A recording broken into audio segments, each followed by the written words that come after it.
চার দলীয় জোট এবং বিএনপির অন্যান্য নেতৃবৃন্দ এই নির্মম হত্যাকাণ্ডের নিন্দা জানান।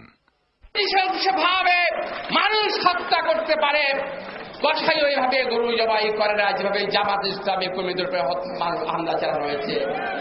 কসাইকে আমরা গরু জবাই করতে এভাবে দেখিনি। প্রিয় ভাইয়েরা, বাংলাদেশে কোন মানুষ, পৃথিবীর কোন মানুষ, পৃথিবীর কোন বিবেকবান মানুষ এটাকে সমর্থন করতে পারে না, পারবে না। এত রক্ত ঝরার পরও শেখ হাসিনা আন্দোলনের নামে আরো রক্ত ঝরার হুমকি দেন।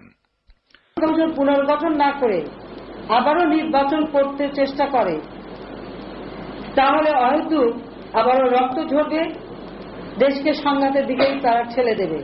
অনেক মানুষ হত্যা করেছে, লাশের রাজনীতি করে, নিজ মুখে বলেন একটার বদলে 10টা লাশ।